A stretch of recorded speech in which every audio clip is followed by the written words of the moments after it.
Barnyard is one of the iconic franchises from the 2000s that you watched every so often and now have completely forgotten about since. The premise is talking farm animals, but this franchise is so much more than that. It is one of the most wacky, wild, and out-of-left-field series that have ever graced this earth, and that's probably the reason every single character from it has been made into some sort of meme. As you would imagine, a series called Barnyard begins on a farm, which in fact both has a barn and a yard. The barn is of great antiquity, filled with all of the animals on one of those spinny wheel toys. The barn has a minimum age of films that still did the 3, 2, 1 countdown, so however old those are. Said film is the safety film for the animals, so they don't die on the farm, of course. Not that that has ever happened before. The film warns of chemicals spread from planes, that I think they purposely sprayed on the animals decades ago just to get it on camera. There were 4 pets buried on the land, dating back 150 years ago, but that doesn't necessarily mean the barn was there. The pets are awoken in the modern day and come back to haunt the current animals. Winky the rabbit possesses modern-day Pig and gets all kinds of powers with no explanation. One of the ghosts is a fish, but the ghost is both the fish and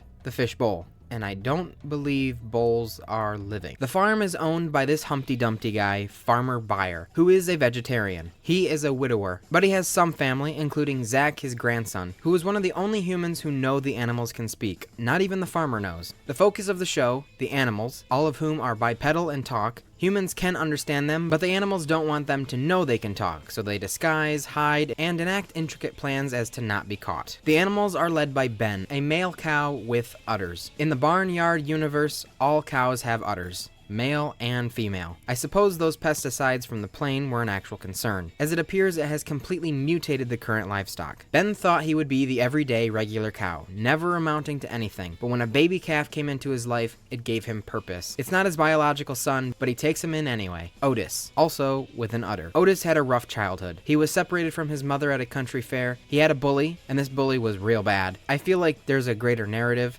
He would beat up Otis and then squeeze out all of the milk from Otis's udder and then spray it onto Otis's face. Yeah, I think they're trying to say something with that. Otis's life up to adulthood is mostly unknown. He had a best friend named Eddie who stole his idea for pizza-flavored gum and made money from it. Not that that's really a revolutionary idea. And at some point, Otis went to school with Donner and Blitzen, the Donner and Blitzen of Christmas fame. While Ben leads the animals, he tries to set up his son for the position, but Otis is out defying death at every opportunity with his band of buddies. Pig the pig, Pip the mouse, Peck the rooster, and Freddy the ferret, which is most certainly not a farm animal. Well, actually depends on what kind of farm, but not this kind of farm. Maybe I'll start a ferret farm. Pig comes from a weird ritualistic species of pig, with arranged marriages once the pigs hit puberty ages. Unbeknownst to him, with some retconning sprinkled in, he also comes from a prissy family of royal pigs owned by J.T. Fripplehoot, who once bought a truffle pie recipe from Pig. So they also imply he is a truffle pig. But not only that, he is a physician. He gets portions of episodes dedicated to him talking to the audience with his PhD expertise. Adding to his resume, he became Emperor of the Moles for an entire 45 minutes. It's more time than we all have, I'm assuming, so don't judge him. Freddy is one of the few carnivores of Barnyard, but he decides to become vegetarian to stay there. He's also insane. Despite the whole not eating meat thing, he repeatedly tries to eat his best friend. They never have a falling out or anything, but Freddy just incessantly tries to eat him. His best friend is Peck, a rooster that might as well be a hen. He is a teacher on the farm, but is mostly just a tag-along and doesn't do that much besides get beaten into a mushy paste and gets rebuilt as a microwave robot. Pip the raton. Get it? It's because he's a Spanish mouse, and the voice of reason to Otis. Finally, Duke the border collie. He has a sister Stamps and an arch-enemy named Baxter, a fellow dog who has stolen the identities of other dogs his entire life, and subsequently ruined the dogs' lives. He tried to do this with Duke, but failed, so he tried again, almost killing the farmer, but failed again, so tried a third time, wooing over Stamps and getting engaged to her. He's trying to inherit Duke's uncle's valuable bone collection, and part of Baxter's plan is to get rid of Duke. There's a few minor characters like Miles the donkey and or mule serving as Ben's suave right-hand man, and newcomer cow, or player cow. It's really up to you what you want to call it, because you get to name it.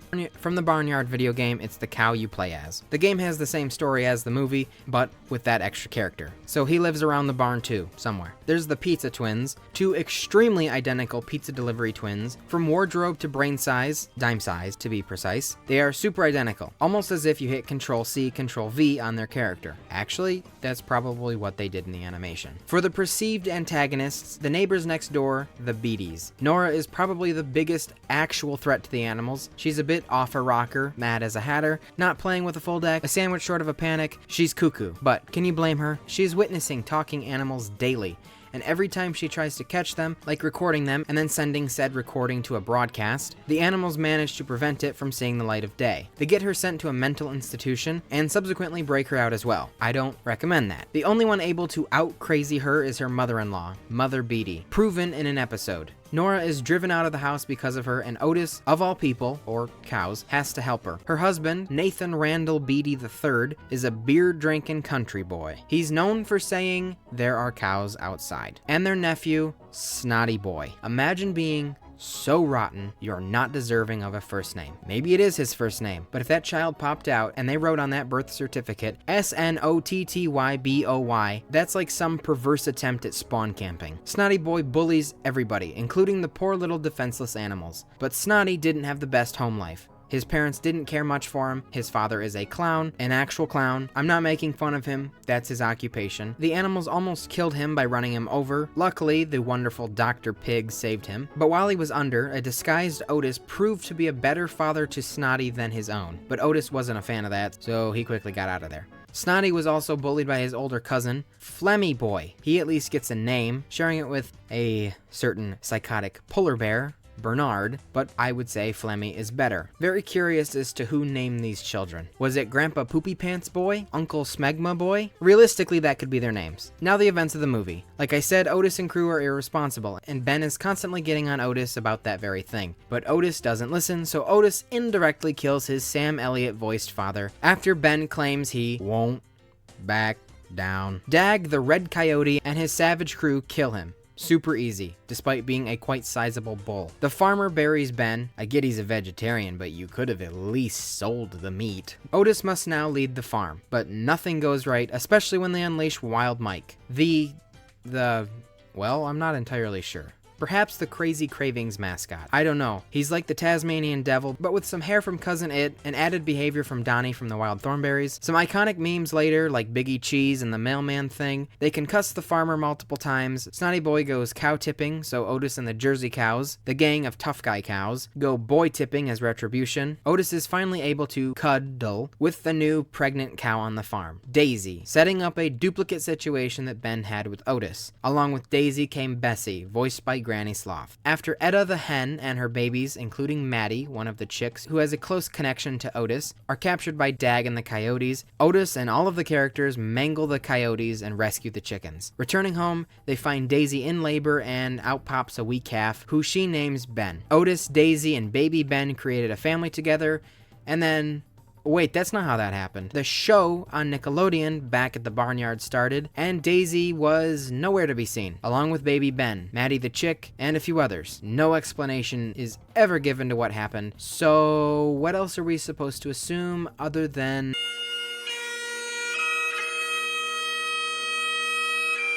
Miles also doesn't really return, but he does in a game, the hit classic Back at the Barnyard Slop Bucket Games. So now the Nickelodeon show with 2 seasons and around 50 episodes, with insane episode plots and wild character backstories. In Daisy's replacement, Abby the cow, previously a circus cow, moves to the farm and takes over Daisy's role, even befriending Bessie like her predecessor. Abby has a cousin, Veronica, that visits the farm on one occasion, hypnotizing the guys with her beauty and turning them into simps. The show also takes characters with little screen time in the movie, makes them more prominent, and gives them a little bit more backstory. In the movie, Everett the dog, who had one scene, just turned 13, but he looks as though he died 5 years ago. In the show, his age is retconned when he reveals he was once owned by a revered explorer, Nebraska Schwartz. Nebraska went missing all the way back in the 1930s, making Everett somewhere around 80 years old in human years. Turns out Nebraska was in a slumber stuck inside of a safe in the barn for 8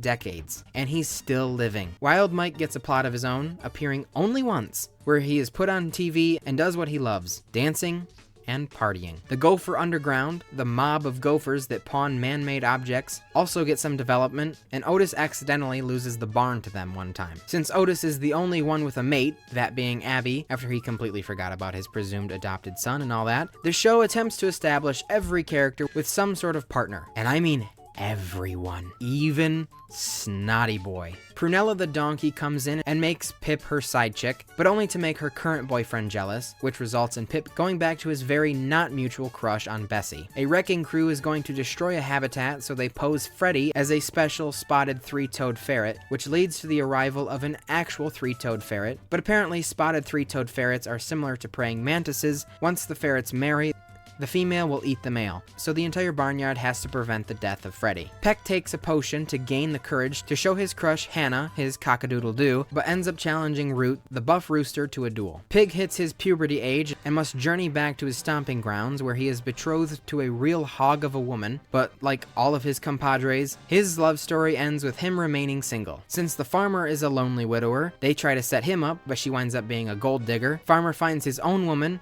the rodeo host Bronco Betsy, so Otis pretends to be a bull for him, but that's not the only thing Otis pretends to be. He pretends to be a woman, and ends up with the one, the only, Snottyboy. Actually, all of the animals dress up, but Otis enjoys being a female so much, he just stays like this to get free stuff. I think Otis has a strange bond to Snotty. Otis once made a gigantic robotic moose, scaring Snotty into the middle of the road, leaving only Otis to save him. And I think that awoken something inside of him. A special father figure role for Snotty. That or the one time he really pretended to be his father while his actual dad was being operated on by Dr. Pig. The animals all have their own superhero alter ego that apparently was such a good idea, they get an entire made-for-TV movie where it's Cowman and his partners versus a weird scientist guy, voiced by Tom Kenny, a mutant corn beast, and Mrs. Beatty. Beyond Otis becoming a king of the beavers, the animals getting eaten whole by a whale, Otis running for mayor, and crazy groundskeeper Louie, there are tons of mythical creatures that pop up here and there at the barnyard. The leprechauns, they steal their potatoes. Pig unleashes unicorns. Mr. Wigglepix, a thought to be imaginary friend of Pig, but is really just a hedgehog that can only be seen by those who really believe, whatever that means. Just like Santa, whom Freddy gives some sort of disease to, so Otis has to take on the role with his college buds Donner and Blitzen. Snotty has also been begging Santa for a taser, which has not yet occurred, for a plethora of good reasons. Bigfoot also shows up multiple times and is an ally to the barnyard. A dinosaur is accidentally raised by Otis and falls in love with Mrs. Beatty. I'm just categorizing that one with the mystical creatures. I know dinosaurs aren't mythical. I'm not a dino denier. Actually, if you think about it, the final mystical creature is Weird Al Yankovic. He hires Bessie to be his personal shopper. After the animals investigate and think there is a deeper story going on here, Weird Al willingly reveals to them that he is just a talking horse and wears a human skin mask. Seems totally reasonable for Weird Al. Not any type of weird creature, but Otis and Abby managed to clone themselves, but only miniature versions of themselves. And if you assume this was a one-off episode plot, you'd be wrong. Clone Otis and Abby return for friends, so clones of the remaining characters are made. A few minor plot points happen, like Otis almost smashing a reporter with a giant ball, an Atom Smasher accidentally gets sent in the mail and Otis blows up the whole barn, and they activate an animatronic fox that Freddy was falling in love with via light reflection, and it causes some destruction. No big deal, I guess. In the finale, they finish off a plot that was very loosely alluded to at the very beginning of the series, when a test space monkey crash landed in the barnyard. Now aliens come down, with plans to conquer Earth. One of these freaks falls in love with Bessie, engulfing her with his tongue. I cannot believe Nickelodeon okayed that one. The only way to defeat them is with milk, which Bessie so kindly shoots from Otis's udder. Mrs. Beatty ends up becoming physically discombobulated, with having her head where her legs should be, and then the show ends, and she is forced to suffer like that. That's it. What a poor woman. Wait, who said that? Did I hear that correctly? Crossovers? Of course. Like every Nicktoon, Barnyard is part of the Nicktoon universe, appearing in a few of the crossover games. In Nicktoons Attack of the Toybots Console Edition, Otis is captured by the Toybots and turned into a master model for SpongeBob and gang to rescue. In the DS version of the game, Pip is the one captured. Canonically, SpongeBob has met Otis. In Sheen's imagination in Planet Sheen, Otis and Pig are seen walking by his window very briefly, thus confirming the entirety of Barnyard is in Sheen Estevez's imagination. I think That's what that means. There's an episode where Otis hooks up an apparatus that milks him and milks and milks and continues to milks and milks until he's just skin and bones. Thank you for that scene. Just your average kids show. Nothing to see here.